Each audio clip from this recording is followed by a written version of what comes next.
It's been 6 years and 7 months and just over 107,000 miles with our 2018 Tesla Model 3 dual motor. And I'm gonna tell you the good and the bad about this experience.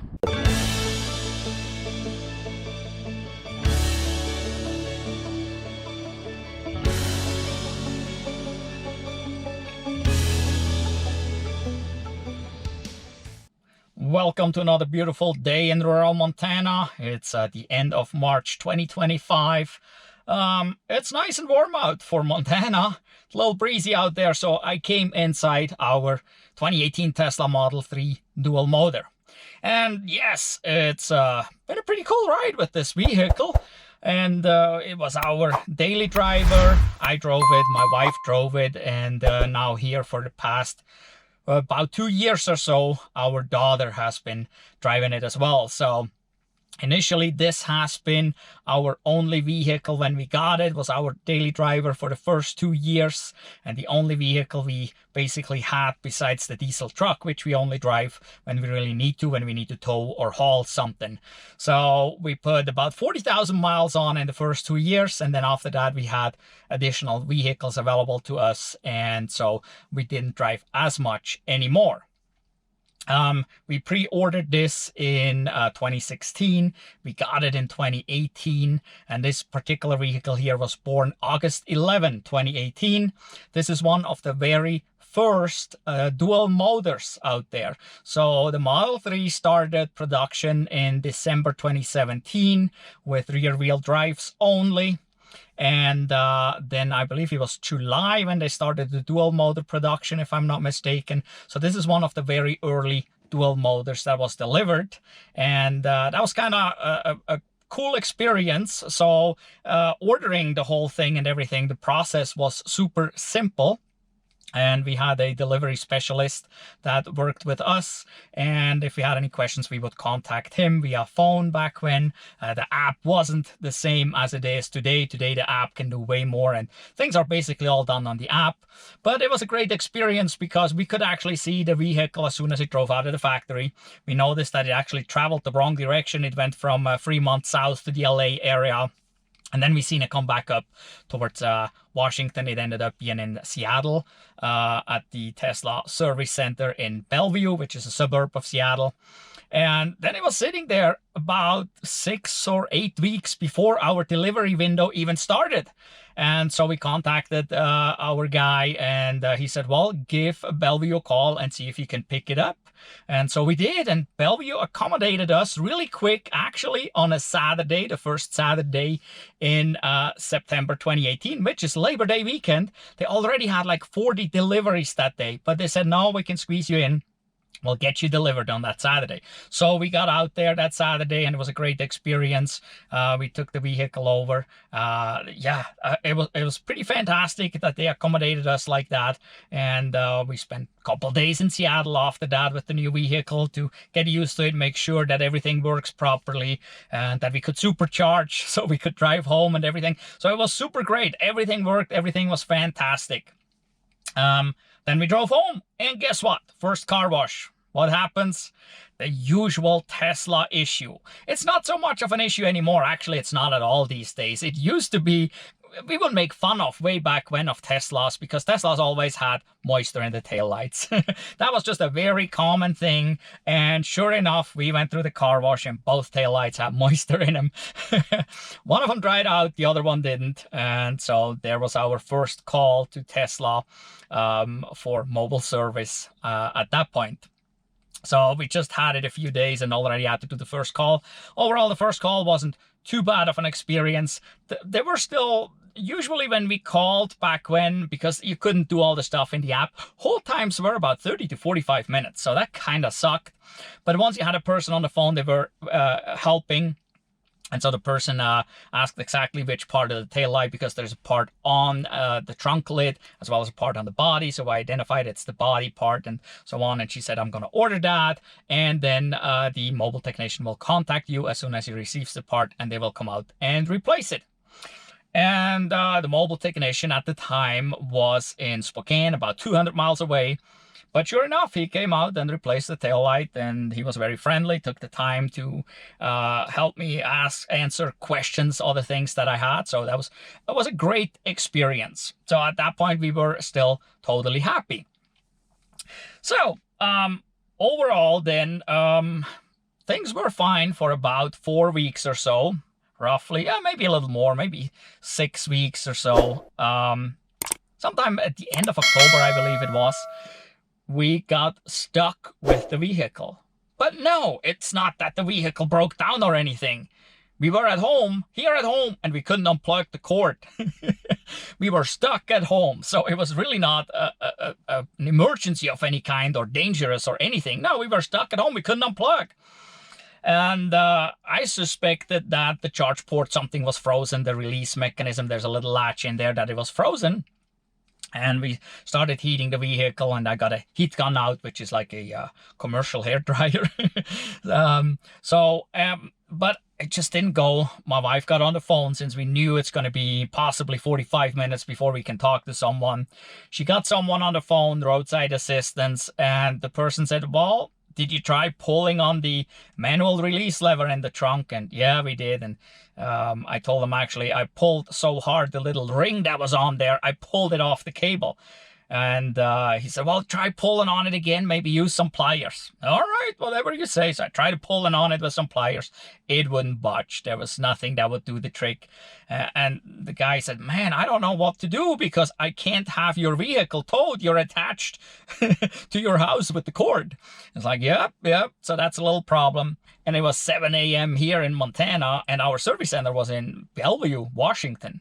Well, that's an hour difference there. So it was 6 o'clock their time, so nobody was working there. But the person on the phone tried to get a hold of someone there. And eventually, after about 45 minutes or so on the phone, the service manager from Bellevue picked the phone up, and we were able to talk to her as well. And she said, yeah, I can't have you towed. I don't know what to do. I can get you a rental car, but you have to go pick it up. So, which that was nice. They would get us a rental car, so until this problem could be resolved and the technician could come out. But we're 30 miles away from town, so that wasn't really an option either. And all along throughout this whole spiel, I was heating the car. Obviously, the heat was going. I was heating with the heat gun. And so the lady said, yeah, that's all I can do, is I can get you a rental car, and you just have to be able to pick it up somehow. And I said, well, let me try now again, because I was kind of distracted for about 10 minutes or so with the phone and stuff.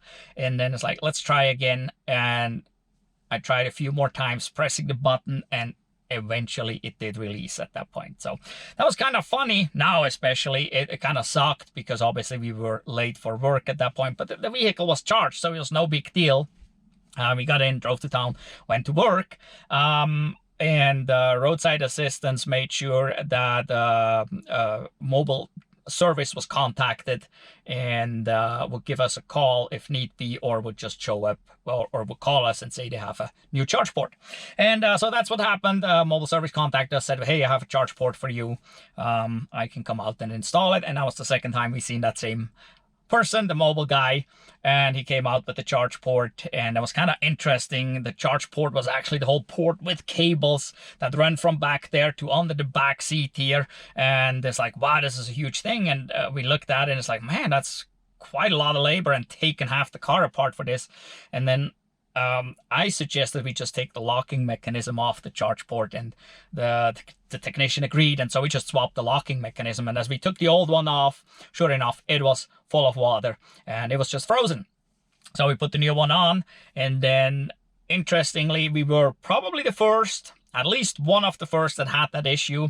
But it happened to several other people up north where it got freezing, and they had the same issue. And then Tesla did a software update and was actually able to solve this problem for most people under almost all circumstances with the software update. So that was pretty amazing. So you would then, rather than just turning the regular heat on, you will put the defrost position on, where it blows this thing, so it really gets heat back there. And they adjusted the settings so that when you choose that more heat gets back there. Also for us, it was simple. We also just kind of flipped down the back seat on that side, so we definitely had more air back there, and we really never had an issue since. So that problem was solved pretty quick with a software update. Nowadays, I don't know, I don't remember when they started, but nowadays they all have a heated charge port, so that's not even an issue anymore. But that was our second experience there, shortly after getting the vehicle with Tesla service. And, well, then it was pretty good. And we had some issues with FSD. Actually, at the time, we had EAP, Enhanced Autopilot. We didn't purchase FSD, we purchased the Enhanced Autopilot initially, which at the time was exactly the same thing. And the funny thing is, as we drove past the airport here in town, we usually got a fault and it would disable the auto steer, and that kind of sucked. So we contacted the Tesla, but there was really no known issue with it, or they didn't know what the cause was, so there was not much that could be done. So one time we called roadside assistance. They helped us to reset. That's when I learned how to do the different types of reset here with this Model 3, and I got 3 videos about that. These were very early videos that I made. Still apply today, by the way. It can still be used to reset faults, but it's really not so much of an issue anymore that you get these faults. Actually, we haven't had to do any of these resets in this vehicle for several years now. It's been just fine. So that was just early on. And so, well, in March in 2019, we drove down to Salt Lake City. And it's like, yeah, use auto steer. Guess what? We had to drive past the airport here in town. So like just 20 minutes into the drive, and the FSD didn't work.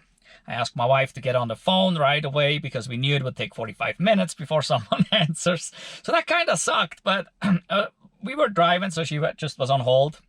And eventually we got to talk to someone while we were in Butte at the Supercharger, our first charging stop on that trip. And the person didn't really know what to do. And I said, hey, look, this is what the person last time told us we should do as a reset option. And they said, well, yeah, you can try this. And I asked, well, does it matter if I'm plugged into the Supercharger or not? And the person said, no, I don't think so. And well, we did the same procedure with the resetting, and it didn't reset. And so we called. Oh, actually, no, we didn't call. I asked them. I told them it didn't work, and he said, well, I can give you an appointment in Salt Lake City at the Tesla Service Center. I said, oh, wow, cool, yes. So at least then it was on a Friday, though. And so obviously the appointment was Monday morning, which was fine. I said, yep, let's do that. So we went there Monday morning, dropped off this vehicle, got a Tesla Model S as a loaner so we could do our stuff. And I told them, well, we need the vehicle back in the evening because the next morning we have to leave and drive back home. And they were very accommodating. They communicated throughout the day with us, a great experience. They were asking if they could keep the vehicle longer, but that was not possible. We had to go back home. So when we got there about 4:30 or 5, when they basically closed, they said, okay, we can't keep the vehicle, but we probably need to replace the camera. Can you wait like 30 minutes or 45 minutes? And like I said, they basically closed. But at that point, the technician, a young lady, she came just out of the parts department and was introduced to us. She was working on our vehicle, and she said, yep, this is the camera. We're going to put this in right away. It was one of those on the A-pillar. I don't remember which side at this point, but she replaced it. She got everything buttoned up, and we left there shortly after. Also there, we found out at that point what's causing the issue with FSD. Besides the camera that had a potential issue, they were not totally sure. But because I mentioned to them driving past the airport, or maybe they asked me and showed me a picture of an airport radar tower, and they asked me, do you ever see any of those? This is when it happens there. And I said, yeah, I'm driving past the airport. That's what it is. Sure enough, that's what it is. Guess what? It got resolved over time, shortly after, not too long after that, with another software update. We never knew which software update actually resolved it, but eventually it was gone. So that was freaking amazing, right? I mean, these software updates solving all these issues. And all that said, now you think, man, you just have problems. This was a brand new car. This was never produced before. And they only produced the Model S and the Model X before. This was totally brand new. And I was one of the very first to get this dual motor. So there are some problems to be expected. But so pretty happy. Overall, still at that point, since we had to expect some of these little issues, nothing prevented us from driving except being stuck at home while we were plugged in, but that never happened again. And it was just fantastic to drive, and we never had to go to the gas station anymore. That was so freaking amazing. Not having to, basically we had to detour after work to go to the gas station and get fuel, which kind of sucks because usually after work you're tired, you just want to go home and nah, you gotta go to the gas station. Now drive home, plug in. It was so super easy. We just loved the whole experience. And yeah, so it went on. And did we have any major issues? Really, no. Nothing left us stranded ever. We could always drive without any issues, really. It was not a big deal. It's interesting, though, I went back and looked at the service stats that I had, and then the almost 7 years now, we had to be in contact with Tesla service 19 times. And that sounds like a lot, right? But also, we are 200 miles away now from the closest service center. In the beginning, we were 500 miles away from the closest service center. So a mobile technician that comes out and does the diagnostics can do the diagnostics in one appointment, then has to come back with parts potentially to repair it the next appointment. So that adds to it. So if we would have taken it to a service center and the vehicle would have stayed there, they would have parts there, it would have been maybe less than that. But let me go through the list here kind of. Well, as I said, we had the taillight, the charge port, then they replaced that camera on one of the pillars here in Salt Lake City. And then we had a couple more issues when Mobile Boise showed up. I don't remember what they were, and unfortunately it doesn't load the invoices from back when in the app. I would assume they're probably gone. But there was nothing major. It was little stuff. Really, most of it. In the beginning there was a lot of weird camera things going on that gave us weird faults and would disable the system for really no reason. But that was mostly software related, and that resolved itself within no time. And we haven't had any of those issues really for years. Back in about 2019 we upgraded. Yes, in 2019 we upgraded to FSD because Tesla said enhanced autopilot would be kind of stuck where it is, and we won't get the additional features for full self-driving in town and stuff. And they discounted full self-driving at that point for people that had the enhanced autopilot. So we went for it. But with this vehicle, and that's important if you go out and want to buy one of these early Model 3s, these Model 3s came with what's called hardware 2.5, and hardware 2.5 has all the cameras, but it has the 2.5 computer. If you want FSD, you need hardware 3, which is just a different computer. And so because we purchased FSD, we qualified for a free upgrade to hardware 3. And so in 2019, or yeah, I think it was late 2019 or early 2020, the technician came out and actually replaced that full self-drive computer in the vehicle because we upgraded. So that was pretty cool. Also be careful, these vehicles didn't come with auto steer, okay? If you go out and buy a used one and you want that auto steer, these vehicles with hardware 2.5 did not come with auto steer. Nowadays, every Tesla, I think since 2021 or so, they all have auto steer included in as part of the autopilot set of features.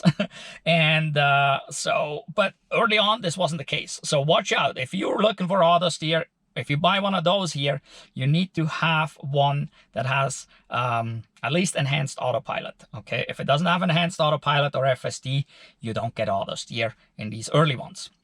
That was one of the reasons we went with the enhanced autopilot. Anyway, so we got that updated. We got, there was a clunking noise in the battery when supercharging or driving over a pass.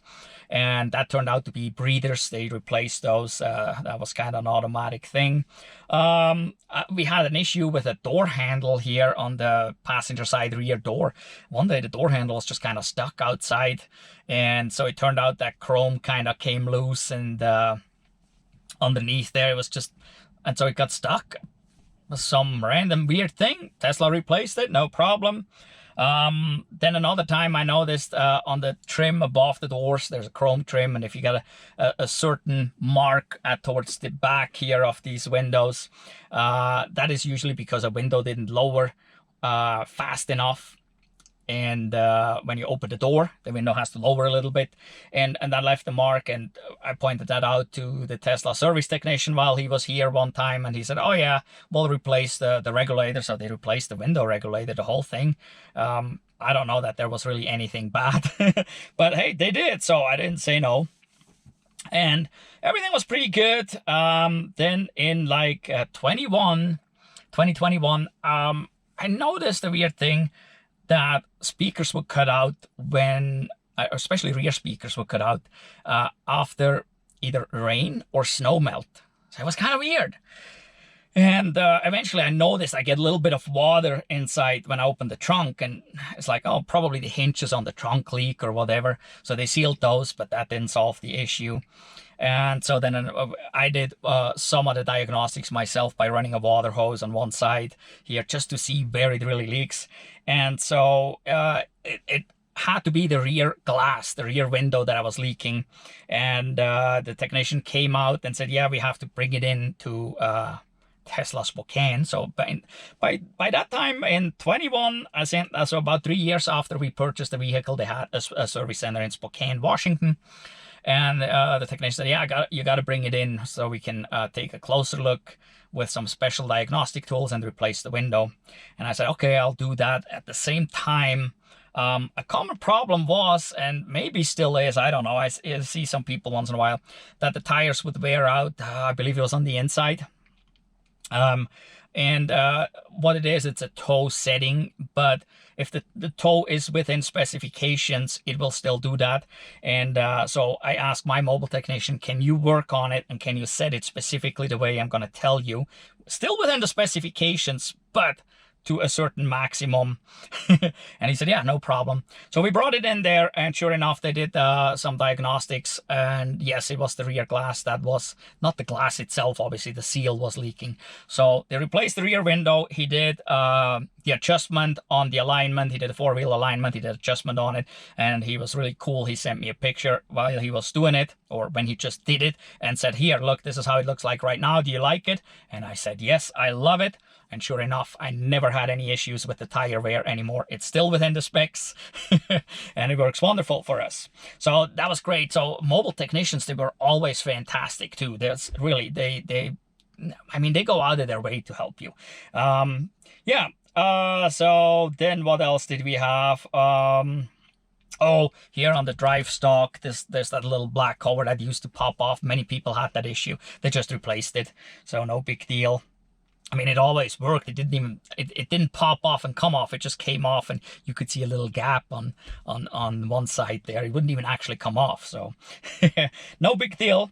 The backup camera, I think there was, I had an issue with it early on where it went out at times. And then I think there was I don't know if it was a recall or if it was just a service bulletin that came out, but they replaced the harness that had the coax in it for that. Another thing I had with the steering wheel, so when I get out of the car, I have a tendency to grab the wheel and kind of pull myself, which you really shouldn't do because it's not designed so you can pull yourself up, right, with the steering wheel. But I noticed that when I started doing that, there was a little click, there was a little gif, right?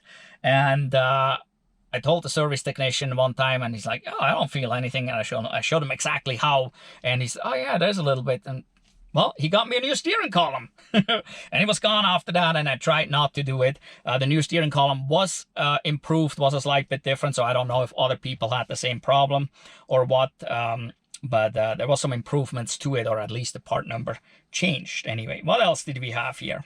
Oh, we had this, well, people in Canada at some point were given free mud flaps because one of the problems is that when the front tires pick up rocks and gravel and stuff that's on the road, it throws it right against the metal behind it and damages the paint. Well, it's not just in Canada, it's also here just south of the border in south of the border of Canada. We're not in Mexico, we're in Montana, okay? So south of the border of Canada, we still have the same problem.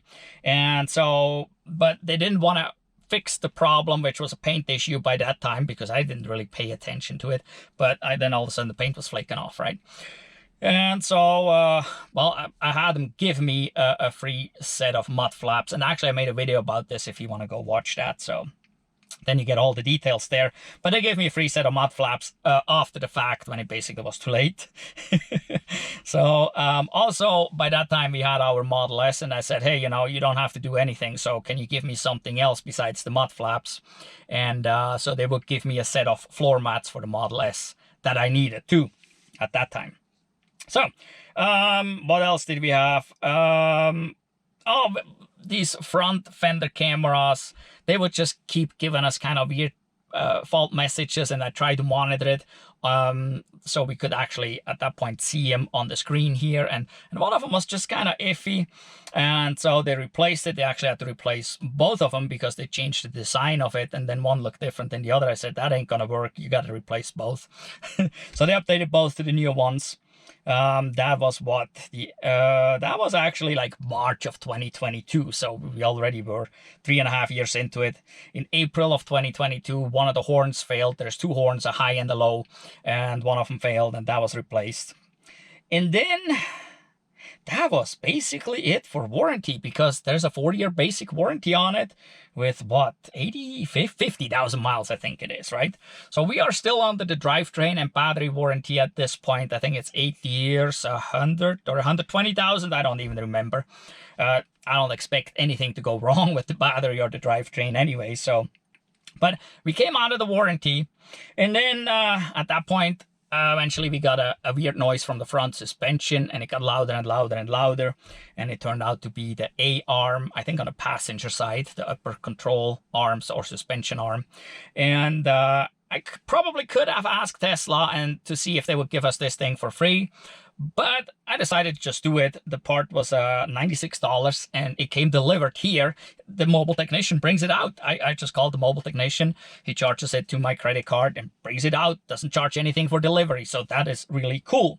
And in June of 2023, we needed a new windshield, or we actually needed it for a while already. If you watch our videos, you've seen the windshield cracked for some time in this Model 3, but this is normal. We're here in Montana. There's only two kinds of windshields, the kind that is cracked and the other kind that is not cracked yet. So, yeah, roads here, road conditions in the wintertime especially, we just have, there's lots of sand, gravelly stuff on the road.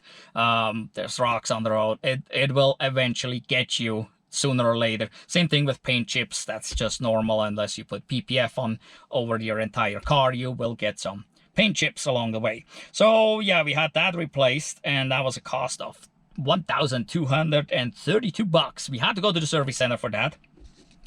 And for most people, the insurance pays for that. Well, it's different from state to state. Here in Montana, the insurance does not pay for glass entirely. They would pay, but you have to pay the deductible, which we have a high deductible. And so at that point, it doesn't make sense, because anytime you have a claim of any kind, and don't tell me oh no, they don't, because it's such a, no. Whenever you have a claim, they will look at your policy and say, oh, look, yeah, claim there. Yeah, let's just increase it a little bit. It will always increase. Whenever you have a claim, it will increase, because the insurance is not going to lose money, period. So it will increase something somewhere eventually. So we just paid the whole thing. Then in August, I ordered some check straps for the door, these front doors. When you open it, they clicked really loud. There was a really loud noise, and it got worse and worse, and I tried to fix it. I think, yeah, I have a video about that, so go check it out. Then you know what I'm talking about. I ordered those check straps, some clips that I noticed were missing for the door panel, and some breathers for the clunking noise in the battery, because the clunking noise came back. And so I guess those breathers are dirty again, because we live on a gravel road, dirt road, so most likely that's what it is. I have not replaced them yet. And it's like 2 years later, so they're still here. It's not that bad. It really only does it when the battery heats up massively while supercharging, or when you're forcing it over a pass, and due to elevation changes, you have the density, the air density changes, as well as you're heating up the battery when you're going up the pass and stuff. So then it will clunk, but not so bad at all. And we hardly ever supercharge because what, about 90% of the charging happens at home. Duh. So but that was another $117 right there for all this stuff. And I installed those straps myself, obviously, just like I did the A-arm back when. And then in 24, the heater went out. No cabin heat, no more cabin heat. And eventually I tackled that towards the end of the year, and I got the heater delivered here. Again, the mobile tech brings it out. It's just fantastic. I told him I can meet him somewhere. He says, no, I'll just bring it out. He drives all the way out here. I mean, it's like 8 miles off the interstate, you know, and no problem. No extra charges for that. And that was $563. So that is the whole service history we have. I mean, we needed windshield washer fluid too, right? That was a tune-up. You got to open the front and put windshield washer fluid in. No brake pads, 107,000 miles, first set of brakes, no problem.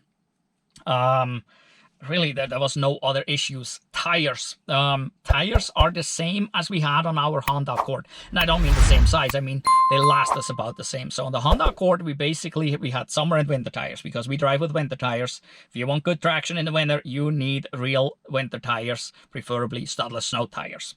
And so that's what we do. So we basically have about 6 months summer, 6 months winter tires on the vehicle. And each set basically lasts 2 seasons or for 2 years. So we put them on, drive a summer, take them off, put the winter on, drive a winter, then put the summers back on, then put the winters back on, and then basically we can throw all these tires away.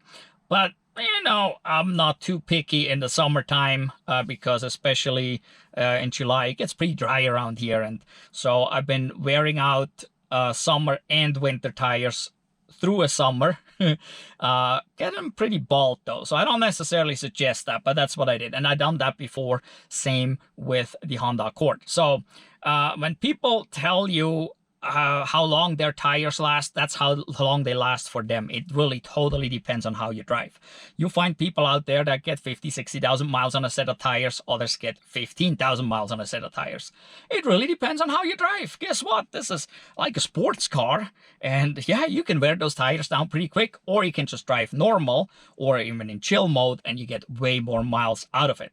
But for us, other than that, the size was different and the price was obviously was a little different. I think the Honda had 15 or 16 inch. Now we have 18 inches here. Well, yeah, it's a little bit more money, but they can't change that. That is not specific to this vehicle. That is just how it is. Yeah, most newer vehicles have bigger wheels, and so tire cost goes up. Also, when people figure in for cost, when they figure in their taxes and registration, that totally depends on where you live. Totally. So I'm not even going to talk about this because what I pay here in taxes and registration is not what you pay. That will be totally different. So it doesn't matter. Overall, if we're looking at the whole thing anyway, we paid this car off in 3 years because we saved so much money on gas and oil changes and parts and things that we were able to put that money towards this car and paid it off in 3 years. That's all I can tell you. Okay? We saved a ton of money. A full charge here at home in this car is about $6 or $7 max. We are about 7.3 cents per kilowatt hour. This is a 75 kilowatt hour battery if you would fully charge it, but you never fully charge it. You only use a little part of it. So yes, our electricity bill went up a little bit, but our credit card bill went down a lot. Holy moly. We saved about 90% in fuel costs. 90% in fuel costs. So unbeatable. Yes. The exterior held up just like any car. Like I said, we're in Montana. We get a lot of rock chips. We don't have PPF on it. We don't pamper this thing. We have to drive every day about 4 miles on a dirt road to get home. That's just how it is. So yeah, it's not pampered. It did really good. The interior holds up. It's easy to clean. Yeah. Nothing really that would hold us back to say this is a great vehicle for you to purchase. Oh, one thing. this glass up here has a crack too. Again, just like the windshield, it's only a matter of time here in Montana. It got a rock chip and it has a crack, and it had that for like 4 years now. But that glass up here, same glass as this one in the front, so it's basically a laminated glass with a plastic layer in between, so it's not going to shatter and fall apart or anything. It just has a crack somewhere over there. You can barely see it. It got longer over time, but heck, it doesn't bother us at all. And well, if you want to, you can have it replaced. We chose not to, so whatever. Just one of those things. Yeah, but overall the car held up great. My daughter loves to drive this thing. She doesn't want to drive any of the other vehicles. This is perfect for her size wise. She loves it. It's so easy to handle. For me, I like it too. Every time I get in here, it's just, I don't know, there's something when I get in this vehicle. It's so comfortable to sit in here. It just makes me feel good. This vehicle has FSD. It's hardware 3. It's not the newest and latest and greatest, but it does great. And especially on trips, if you're on a road trip, oh, it's amazing. Also, this is the most efficient Tesla, the Model 3. And if you're going on a road trip, charging times are a few minutes. We stop for anywhere from like 8 to 20 minutes max. Usually the car is done and we're not back from the potty break or getting a snack or a sandwich or having lunch. I mean, it's freaking amazing. It's probably the smallest battery of all the Model 3s. They have a little bigger battery now. Model Y has a bigger battery. Model S, Model X has bigger battery. Everything nowadays has a bigger battery than this. This is a super small battery, but it's so efficient. It charges so fast, and it can do 250 kilowatts on a Tesla Supercharger. So this is super fast charging. I mean, wow. It's just, yeah, it's fantastic to drive. And so, yes, I can only recommend if you want to get a used car, because prices have come down a little bit. And so now they become more affordable. But like I said, check into, if you're looking for auto steer, check into the car on the screen. You can see if it has enhanced autopilot or FSD, because you would need that. And you can't subscribe to FSD unless it has hardware 3. It also will tell you that in the menu on the screen somewhere. So you have to check on that if that's a thing you're looking for. If you want to subscribe to FSD on a hardware 2.5, you will have to pay, I think it's $1,000, or used to be anyway, to upgrade the computer. It may be more nowadays, so don't quote me on the $1,000. But yes, this is a great vehicle. So don't hesitate to purchase Tesla. Don't hesitate to purchase any Tesla. Don't even hesitate to purchase an EV, period. We had a Chevy Bolt. We test drove the Chevy Bolt EUV. We talked to a lot of people that have other EVs like Kia, Hyundai, Fords. And I mean, everybody is just happy with their vehicle usually. And it's a mindset change that you maybe have to make in regards to charging. But remember, you're mostly not traveling, you're mostly charging at home 90%, and it's huge, the amount of money you can save. Holy moly. So yes, great vehicles. We actually own a 2013 Tesla Model S with 230,000 miles on it. So what else do I need to say? We got 107,000 on this one now, really no issues. Battery degradation, I don't know. I did some battery degradation tests on this one. There's a couple videos that I have on the channel, so you can go watch those.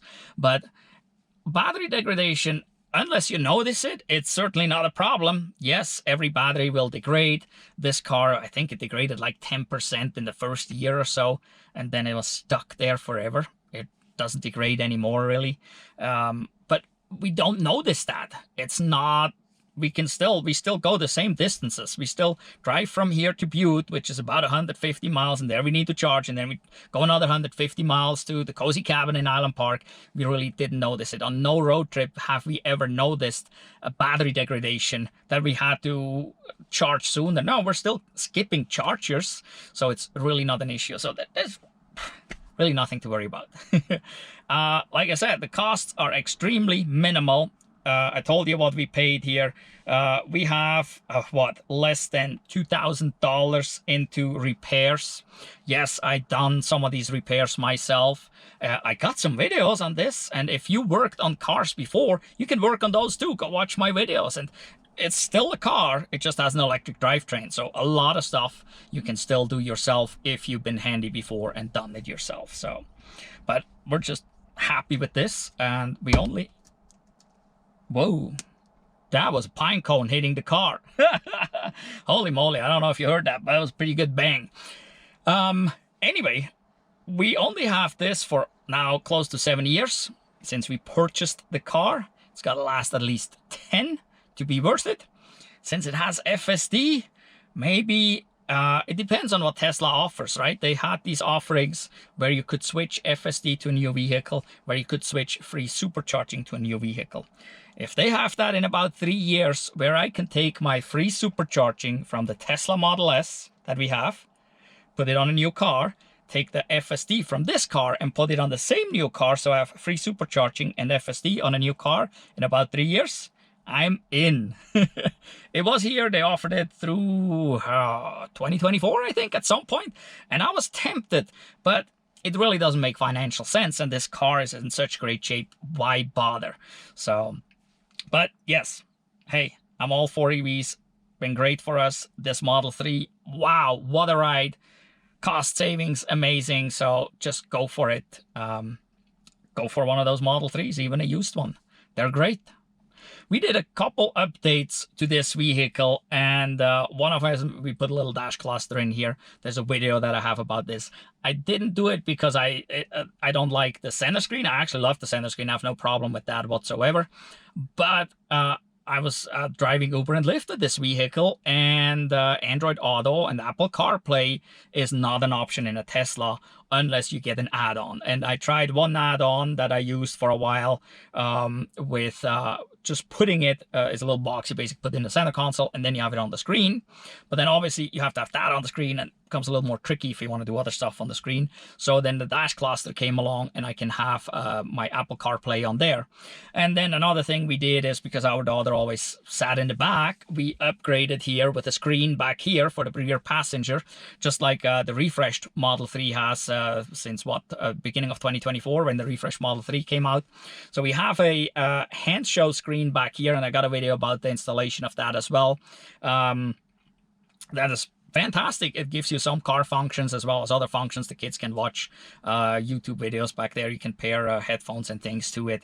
It's freaking amazing. And yeah, this one came from Hansshow. There's a link down below in the description, as well as a discount code, so maybe go check that out and upgrade your Model 3 or Model Y to the newer standard with the screen in the back. So yes, as I said, discount code and link down below in the description for that.